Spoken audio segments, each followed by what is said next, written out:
एक माया का पर्दा है, ये एक दृष्टि दोष है, ये एक जादूगर की लीला है। एक मैजिशियन इतनी अच्छी अच्छी हाथ की सफाई दिखाता है, कुछ नहीं हुआ। वो जादू से एक पेड़ उगा देगा आम का बड़ा अच्छा पका हुआ फल भी लगा देगा एक ही सेकंड के अंदर। कौन सा माई का लाल परमात्मा एक सेकंड में आम इतना बड़ा विशाल पेड़ नहीं पैदा कर पाया। परमात्मा को भी एक आम का विशाल पेड़ पैदा करने में 5 साल 10 साल लगते हैं, तब उसमें कहीं फल लगता है। और वो जादूगर 1 मिनट में ही इतना बड़ा पेड़ मैंने देखा आम का बना दिया उसने, पके पके फल भी लग गए। अरे उनका कमाल है यार, ये तो भगवान से भी ऊपर की चीज है। ये केवल एक जादू है, वो है नहीं, वो झूठ है, केवल आपको नजर आता है, दिखता है। इसी प्रकार से पिक्चर दिखती है, वो पिक्चर में है नहीं, सच्चाई कुछ आप पा नहीं सकते उसमें। वो केवल एक दृष्टि विलास। लेकिन ये आप न सोचिए कि समझ में नहीं आएगा। पिक्चर झूठ है, आज वो बच्चा नहीं मान रहा है।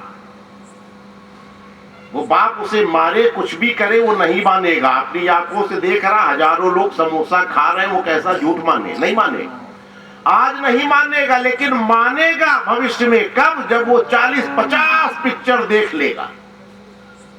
जब बड़ा होगा 40-50 पिक्चरें देख लेगा तो वो मन ही मन में हंसेगा कि एक दिन मैं अपने बाप से जिद करता था ये समोसा खरीद कर दे दो, हमारे पिता ने कहा बेटा ये झूठा है, मैंने उस समय नहीं माना।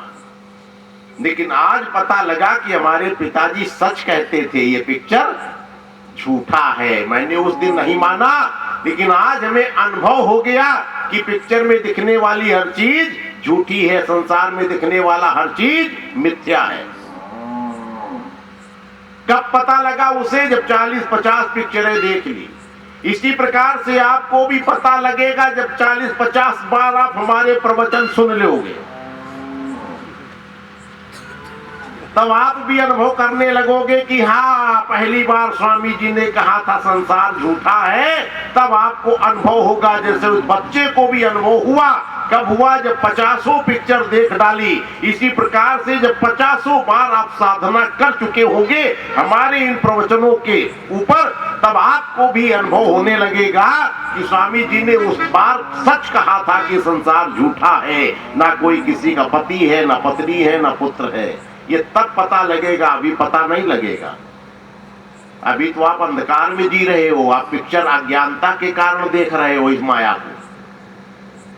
जब तक हमारे शरीर के अंदर अंधकार भरा हुआ है तब तक ये पिक्चर दिखाई पड़ेगी, ये माया नजर आएगी, ये माया आपको सत्य प्रतीत होगी। यन माया वशवर्त विष्णुबखिलम ब्रह्मादि देवासुरा यह सत्वाद अवसैव भाति सकलम रज्जो यथा हेर ब्रह्मा। जिस माया के वशीभूत होकर के ब्रह्मादि देवासुरा, शिव चतुरानंद जाहि गिराही जिसके विषय में कहा गया, जिसकी सत्ता से अवसैव भाति सकलम, मिथ्या भी झूठा भी सत्य जैसा प्रतीत होता है। कैसे प्रतीत होता है? रज्जो यथा हेर ब्रह्मा। जैसे एक रस्सी में सर्प की भ्रांति हो जाती है, धुंधलेपन के कारण। आपने देखा टेढ़ी मेढ़ी एक रस्सी पड़ी हुई थी, आप डर गए, क्या हुआ? यहां सांप बैठा है, बहुत बड़ा सांप। अरे कहां सांप? जब वहां टार्च लेकर, लालटेन लेकर के, लैंप लेकर हम पहुंचे थे, देखा वो रस्सी पड़ी हुई थी। आप खाम खाम में थर-थर कांप रहे थे, सांप था ही नहीं वहां। आपने रस्सी को सांप समझ लिया, ये भ्रांति हो गई। ठीक इसी प्रकार से जिसकी सत्ता से अमृषैव भात यह सत्वाद, झूठा भी सत्य जैसा नजर आता है। ये माया अघटित घटना पटीयसी वही आपको दिखाती है। इस माया का जो समष्टि बंधन है, ये भगवत कृपा से ही पार हो सकता है। बहुत ही विचित्र है इस माया का स्वरूप। मैंने एक बार कथा में पढ़ा सुदामा जी का चरित्र। ये सुदामा जी भगवान कृष्ण के बड़े परम भक्त थे और मित्र तो थे ही, बचपन से सखा थे, साथ में पढ़े थे। और जब संपन्नता आ गई भगवत कृपा से, वो ठीक हो गए, तो अनेक बार वो भगवान से मिले। भगवान भी उनके यहाँ आते जाते रहते थे। वो प्रायः भगवान से यही पूछा करते थे कि प्रभु, ये आपकी माया है क्या? वो जानते थे सुदामा जी कि ये हमारे मित्र जरूर हैं, लेकिन ये भगवान हैं, उनको पता था। ये उसी दृष्टि से उनकी पूजा भी करते थे और बैठ करके आपस में कभी तर्क वितर्क भी कर लिया करते थे। सुदामा जी प्रायः उनसे यही पूछते थे, क्योंकि सुदामा जी को भी माया से बड़ा डर लगता था। वो चाहते थे कि भगवत कृपा से हमारा ये माया छिन्न भिन्न हो जाए। वो जब भी भगवान कृष्ण से पूछे कि प्रभु ये माया क्या है, भगवान कृष्ण कोई न कोई बहाना बताकर वहां से निकल जाते थे।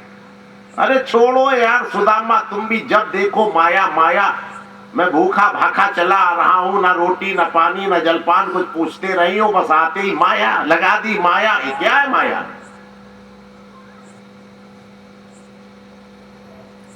भगवान कृष्ण सुदामा जी से मिलने आए, सुदामापुरी द्वारिका से। सुदामा जी की पत्नी ने बड़ा स्वागत किया। उनके पति के बड़े प्रिय मित्र हैं, सखा हैं। सुदामा जी की पत्नी भी बड़ा सम्मान करती है भगवान कृष्ण का, उनका स्वागत करती हैं जब भी आते हैं। अंदर आस्था है ही, जब उनके पति की आस्था है तो पत्नी की आस्था क्यों नहीं होगी? उनकी भी आस्था है भगवान के प्रति, भगवान उन्हें भाभी कहकर पुकारते हैं। तो भगवान कृष्ण मिलने आए।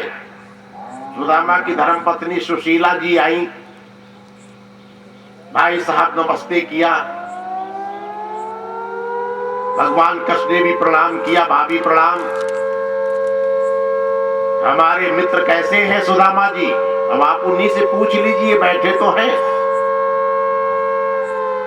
हाँ जी सुदामा जी, आप कैसे हैं? ठीक है प्रभु। और कैसा चल रहा है? अच्छा ही चल रहा है आपकी कृपा से। बस प्रभु में एक ही बात खटकती है, क्या? ये आपकी माया क्या है? भगवान कृष्ण ने कहा, मित्र तुम नहीं मानोगे, मैंने इतनी बार कहा इस माया को छोड़ो, मैं इतनी दूर से चलकर आ रहा हूं, थका मांदा, एक गिलास जल के लिए नहीं पूछा और आते ही आते माया लगा दी। भाभी देख रही हो अपने पतिदेव को? भाभी ने कहा, भाई आप जानो, आप लोगों की माया से हमको दूर रखिए, मैं आपके लिए व्यवस्था करती हूं जलपान की। सुशीला भाभी जी अंदर गई, जलपान की व्यवस्था करती है। भगवान कृष्ण कहने लगे, भाभी जी आज तो केवल जलपान से काम नहीं चलेगा, मैं काफी समय तक यहाँ ठहरूंगा और मैं भोजन करके ही आपके हाथों से आज जाऊंगा। सुशीला भाभी बड़ी प्रसन्न हो गई। देखो कितनी प्रसन्न होती हैं माताएं हमारी किसी अतिथि की सेवा करने के बाद। सुशीला जी कहने लगी कि भाई साहब ये तो हमारा परम सौभाग्य है, आप इतनी शीघ्रता में आते हैं। बहुत मुश्किल से चाय पानी किया, भाग खड़े हुए, कभी कभी जल भी आप दौड़ते दौड़ते पी लेते हैं। आज मैं बहुत प्रसन्न हूं कि आप भोजन करके जाएंगे यहां से।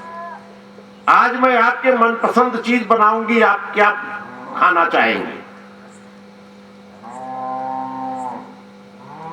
सुदामा जी ने कहा, आज तो मैं मक्के की रोटियां और सरसों का साग खाना चाहता हूं। क्या 15 मिनट का समय दे सकते हैं भाई साहब? भाभी जी मैं आज दिन भर रुकूंगा, 15 मिनट का समय मांगती हो आप? 15 घंटे का ले लो, आराम से बनाइए।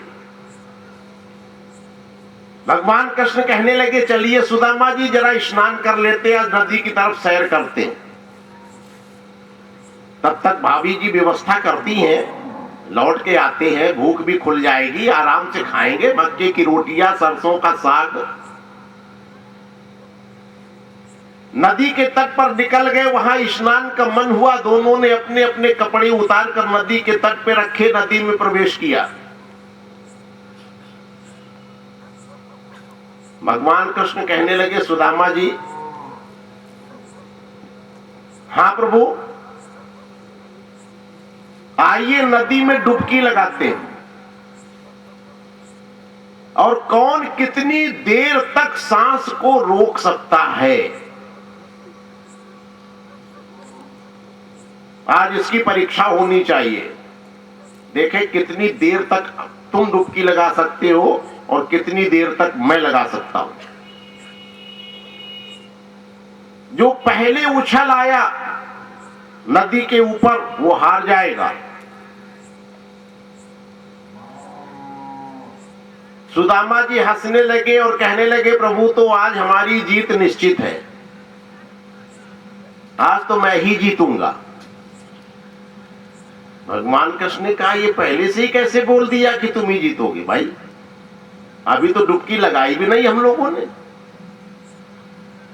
अरे तुम जानते रहे सुदामा जी, मैं 5-5 मिनट सांस रोक लेता हूं, प्राणायाम करता हूं। गुरु जी के आश्रम से लौटने के बाद मैं बहुत अच्छा साधक हूं, तुम 5 मिनट सांस रोक पाओगे? सुदामा जी ने कहा, 11 मिनट तक तो अभ्यास मैंने किया है, 5 मिनट किया है, मैं जीतूंगा आपसे। भगवान कृष्ण ने कहा, किस आधार पर जीतोगे? सुदामा जी ने कहा, पहली बात तो मैं जाति के आधार पर जीतूंगा, तुम क्षत्रिय हो, मैं ब्राह्मण हूं, इसलिए मैं जीतूंगा। अरे तुम ब्राह्मण हो, मैं क्षत्रिय हूं, इससे क्या लेना देना? सुदामा जी ने कहा, है लेना देना। रणे शूरः क्षत्रिया, शूर वीर रण में क्षत्रिय होता है। ब्राह्मण अगर कहीं युद्ध हो रहा हो रण में, हो सकता है वो दुमदुबा कर भाग ले, वो टिक नहीं सकता, वो खून खराबा नहीं देख सकता, वो बेहोश हो जाएगा अधिक खून बहता देखकर किसी का, लेकिन क्षत्रिय नहीं होगा। रण में क्षत्रिय शूरवीर है और जले शूरा ब्राह्मणा नाम, जल में शूरवीर ब्राह्मण होता है। नहाने धोने के मामले में ब्राह्मण बहुत आगे है। अभी मैं उत्तर प्रदेश से आ रहा हूं, बड़ी ठंड है वहां, 2 डिग्री 1 डिग्री टेम्परेचर है। आप विश्वास नहीं करेंगे, कई एक परिवारों को मैंने ऐसा देखा जो 15-15, 20-20 दिन हो गए हैं, उन्होंने कपड़े ही नहीं उतारे, नहाने की तो बात छोड़ो। इस ठंड में वहां कौन नहाएगा, प्राण देना है। स्वेटर, मफलर, टोपा, मोजा, जूता, दस्ताने सब फुल टाइट 24 घंटे। रात्रि में सब कुछ पहने हुए रजाई के अंदर वैसा ही घुस गए, हिल ही नहीं रहे हैं। सुबह से बैठे तो आग के सामने से उठने का मन नहीं करता।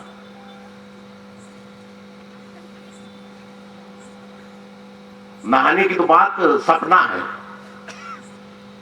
सपने में भी कोई आदमी नहाने लगता है तो कांपने लगता है, स्वेटर मोजा जूता पहनने के बाद भी वो नहाने का सपना ही नहीं देखता है जाड़े में। लेकिन मैं ब्राह्मणों के विषय की बात करता हूं। ब्राह्मण शूरवीर है, मानना पड़ेगा नहाने के मामले में, वो बिना नहाए रोटी नहीं खाता। अन्य जातियां तो खा लेंगी रोटी चौके में बैठकर।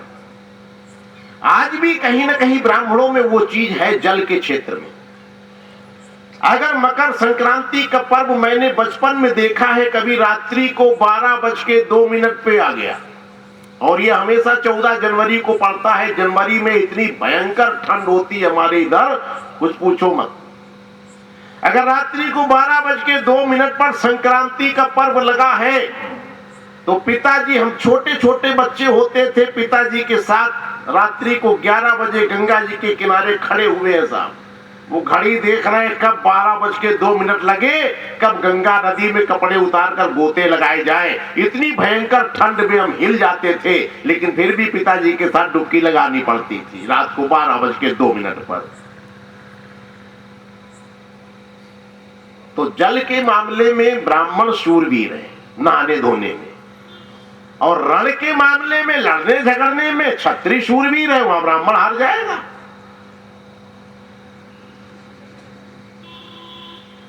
आपने दानवीर कर्ण और उनके गुरु परशुराम जी की कथाएं सुनी होंगी।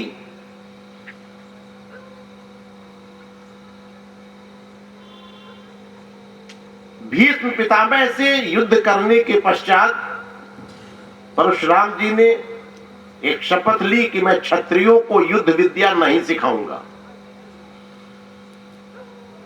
ये बड़े हठी होते हैं। हाँ, अगर कोई ब्राह्मण आ गया मैं उसको सिखा दूंगा। कर्ण को भगवान परशुराम से धनुर्विद्या सीखनी है।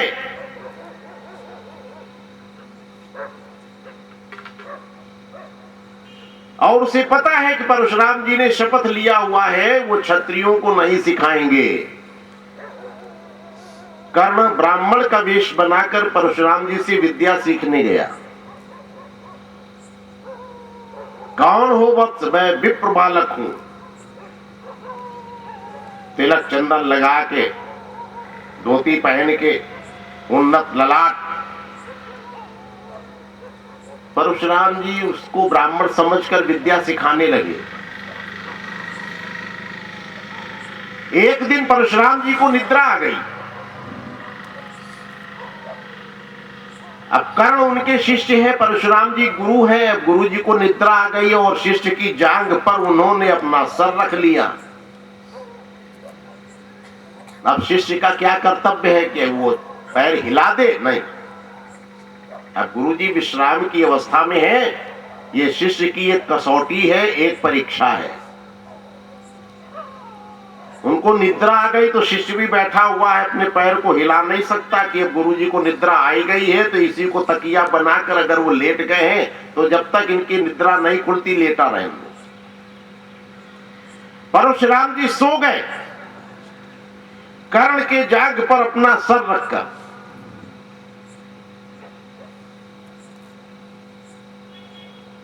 उनकी जांघ के नीचे से एक कीड़ा आ गया जो उनकी जांघ में छेद करने लगा। बड़ी वेदना हुई, बड़ी पीड़ा हुई, असहनीय कर्ण को। उस कीड़े ने कर्ण के पूरे जांघ को छेद दिया। इतना खून, उतना खून निकला कर्ण के जांघ से कि बहकर परशुराम जी के पीठ के नीचे तक चला गया। लेकिन उन्होंने अपनी जांघ को हिलाया नहीं। अगर हिलाते हैं तो परशुराम जी की नींद खुल जाएगी गुरु जी की। वो खून बहते बहते परशुराम जी के जब पीठ के नीचे गरम गरम ब्लड गया, खून गया, चपचपाया, वो एकदम से उठ के बैठ गए। इतना सारा खून देखा परशुराम जी को शंका हो गई। कहने लगे, सच बोल, तू क्षत्रिय है कि ब्राह्मण है? कर्ण ने कहा, मैं ब्राह्मण हूं। परशुराम जी ने कहा, मैं दोबारा पूछता हूं, अंतिम बार सच बोल, तो ब्राह्मण नहीं हो सकता। इतना खून देखने के बाद ब्राह्मण बेहोश हो जाएगा। परशुराम की बातें सुनकर कर्ण कांप गया। उसने कहा, भगवान क्षमा करना, मैं क्षत्रिय हूं। राज खुल गया। ब्राह्मण इतना खून कहां देख सकता है? वो तो बेहोश हो जाएगा। ये तो कर्ण है, इतना खून देखने के बाद भी बैठा है। परशुराम जी ने कहा, तूने झूठ बोलकर मेरे से युद्ध विद्या सीखा है। मैं तुझे शाप देता हूं, जब तेरा अंतिम समय आएगा मेरे द्वारा सिखाई हुई सारी विद्याएं तू भूल जाएगा। ये शाप देकर भगवान परशुराम चले गए। उन्होंने कहा आज से अब मैं किसी को नहीं सिखाऊंगा, चाहे वो ब्राह्मण हो चाहे क्षत्रिय हो, मैं सिखाऊंगा ही नहीं विद्या।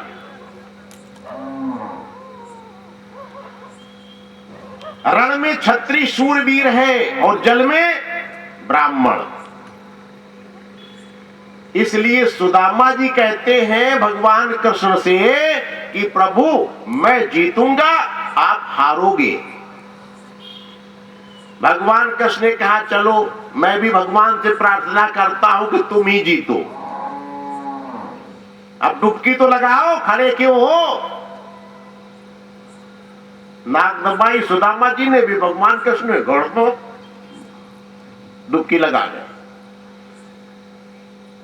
बस डुबकी लगाना ही बवाल हो गया जी सुदामा जी का। वो डुबकी क्या लगाई सुदामा जी ने, डुबकी लगाते ही सुदामा जी को ऐसा प्रतीत हुआ कि नदी में बहुत विकराल बाढ़ आ गई।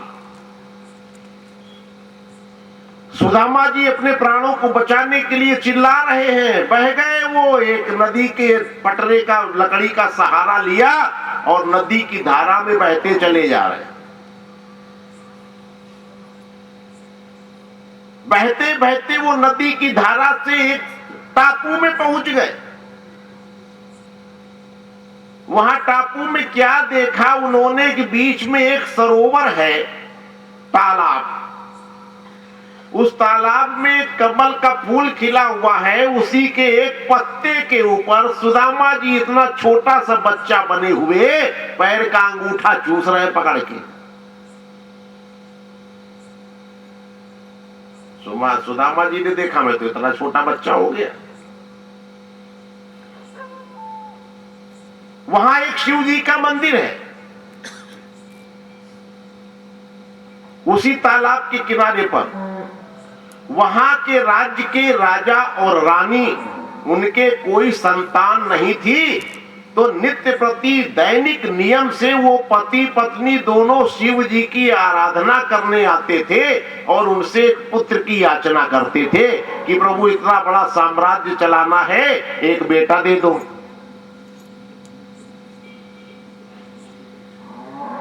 उस दिन वो भगवान शिव के ऊपर चढ़ाने के लिए, जल लेने के लिए राजा रानी जब तालाब के किनारे पहुंचे तो देखा कमल के पत्ते के ऊपर एक बड़ा छोटा सुंदर बालक पड़ा हुआ, पैर का अंगूठा चूस रहा है। महारानी जी की तो ममता उमड़ी, उन्होंने सुदामा जी को उठाया, झट से अपने आंचल में लगा लिया। सुदामा जी स्तनपान करने लगे, महारानी के स्तनों में दूध भी आ गया। देखो क्या भगवान की लीला है। महारानी जी इतनी भावुक हो गई, वो महाराज से कहने लगी कि भगवान शंकर ने हमारी प्रार्थना सुन ली, हमें पुत्र दे दिया। राजा ने कहा महारानी जी इतनी भावुक मत बनो, पता नहीं किसका बच्चा है, कोई लेने आएगा तो बड़ा दुख होगा, ये वापस देना पड़ेगा। महारानी जी रोने लगी। उन्होंने कहा कोई भी लेने आएगा मैं उसको अपना सारा राजपाट दे दूंगी, लेकिन अब मैं ये बेटा नहीं दूंगी। इतनी ममता आ गई। उसकी ममता को देखकर महाराज ने कहा ठीक है देवी ले चलो, पालो इसे। वो सुदामा जी को पालने लगे। सुदामा जी तो ठहरे लावारिस, उनको कोई लेने आया ही कहां, उनको कोई लेने नहीं आया। वो राजा रानी के बेटे हो गए। खूब पढ़ाया लिखाया, सुदामा जी को बड़े हुए, विवाह संस्कार किया। महाराज और महारानी जब अपने पुत्र सुदामा को देखा योग्य हो गया है, विवाह भी कर दिया है, अब राज्य संभाल सकता है, अपने पुत्र का राज तिलक करके राजगद्दी दे दी और चतुर्थ अवस्था में राजा और रानी वानप्रस्थाश्रम की ओर जंगल में चले गए। अब सुदामा जी राजा बन गए।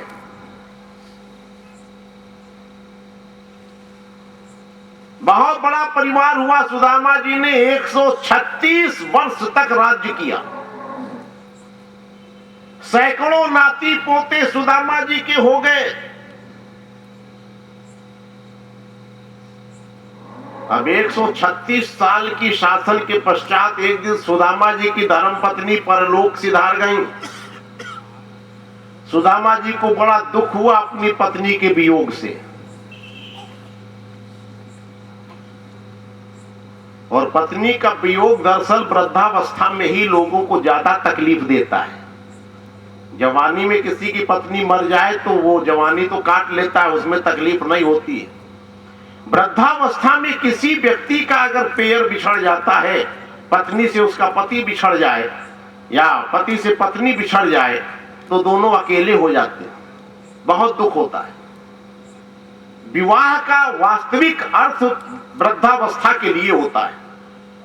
ये जो विवाह किया जाता है ये बुढ़ापे के लिए किया जाता है, याद रखना, जवानी के लिए नहीं किया जाता। वृद्धावस्था में ना तो बूढ़ा अपने पुत्रों से कुछ बात अपने मन की कह सकता है, ना बहुओं से कह सकता है। दोनों बुढ़ई बुढ़वा बिचारे अकेले में बैठ करके अपने मन की भड़ास निकाल लेते हैं, जवानी के दिनों की याद ताजा कर लेते हैं। बहू ने किसी को ताना मार दिया, कुछ कह दिया, तो वो बेचारी बुढ़िया अपने पति से आके रो लेती है कंधे पर सिर रखकर। अगर पैर बिछड़ जाता है दोनों में से, उनका जीवन नारकी हो जाता है, बहुत परेशानी की हालत में जीते हैं। इसलिए शादी का जो मकसद है वो वृद्धावस्था में सुखी जीवन, जवानी में नहीं। जवानी तो सबकी कट जाती है। आज सुदामा जी को बड़ा कष्ट हुआ, उनकी बुढ़िया जो मर गई, साथ छोड़ गई, वो अकेले हो गए। अब किसके कंधे पर सर रखकर अपना दुखड़ा रोएंगे वो? अपनी बहू के कंधे पर नहीं, अपने बेटे के कंधे पर नहीं। दोनों बुढ़े बुढ़े बैठकर आपस में विचार विमर्श कर लेते हैं, एक दूसरे से अपना दुख बटा लेते हैं बैठकर। सुदामा जी बहुत दुखी हुए, बहुत रोए। उनके सारे मंत्री परिषद जो भी थे सुदामा जी को बड़ा ढांढस बंधाया, हिम्मत दिया, महाराज आप रोना छोड़ दीजिए।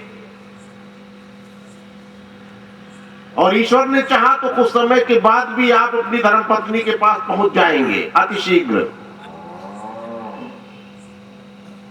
सुदामा जी मतलब नहीं समझे कि ये मंत्री कह क्या रहा है। रोना धोना छोड़कर सुदामा जी ने मंत्री से पूछा कि अभी आपने बात कही कि थोड़ा समय ही बाकी है, आप भी अभी पहुंच जाएंगे अपनी धर्मपत्नी के पास, आपने ये क्यों कहा? उसने कहा महाराज मैंने हमारे राज्य का जो सिद्धांत है, जो नियम है, वो बात बताई। सुदामा जी ने कहा आपके राज्य का नियम? क्या नियम है? अरे आप यहाँ के राजा हैं, आपको हमारा नियम नहीं पता? नहीं, मेरे यहाँ का तो ये नियम है, जब राजा मरता है तो उसकी महारानी को उसके साथ सती होना पड़ता है, भाग नहीं सकते वो, देख रहे। फिर भी अंतिम क्षणों में एक प्रयास किया उन्होंने, भैया क्या है महाराज, हमको थोड़ा सा समय देंगे, मैं जरा नदी में स्नान कर लूं, डुबकी लगा के भगवान को प्रार्थना कर लूं, सूर्य भगवान को जल दे लूं, इसके बाद मैं चिता पे बैठ जाऊंगा। ठीक है महाराज, आपकी अंतिम इच्छा, पर राजा है, आप जाइए स्नान कीजिए, सूर्य भगवान को जल दीजिए। लेकिन फिर भी मंत्रियों को शंका है कि ये वहां भी कुछ गड़बड़ करेगा। हो सकता है कि ये नदी के अंदर डुबकी लगा जाए, अंदर ही अंदर निकल जाए उस पार, पता ही न चले। सैनिकों को चारों तरफ से नदी के अंदर खड़ा कर दिया गया, ऐसा बाढ़ लगा दी सैनिकों की, कहीं से भी अगर अंदर अंदर डुबकी लगा के भी जा रहे हो तो किसी न किसी की टांग से टकरा जाए, ऐसी बाढ़ लगा दी, नावें लगा दी। सुदामा जी ने देख लिया कि बच नहीं सकते, किसी प्रकार से सोचा तो यही था सुदामा जी ने कि मैं डुबकी लगाकर इस पार से उस पार पानी के अंदर ही अंदर निकल जाऊंगा, तुम लोग खड़े रहो चिता लिए। लेकिन वो भी मनसा पूरी नहीं हुई सुदामा जी की, ऐसे सैनिक लगा दिए गए नदी के जल के अंदर। फिर भी सुदामा जी ने विचार किया कि नदी में डुबकी लगाकर अंदर ही अंदर नाक रगड़ के मर जाओ, ज्यादा सुंदर है। अब मरना तो है ही है, बाहर निकलेंगे तो ये लोग आग में जलाएंगे, तो आग में जलाने से तकलीफ ज्यादा होगी, और नदी में डुबकी लगाकर मरने से प्राणों को ठंडक तो मिलेगी। ये सोचकर सुदामा जी नदी के जल में मरना चाह रहे हैं, लेकिन जान इतनी जल्दी तो नहीं निकलती साहब। उन्होंने काफी देर प्रयास तो किया नदी के अंदर नाक रगड़ने का, लेकिन जब दम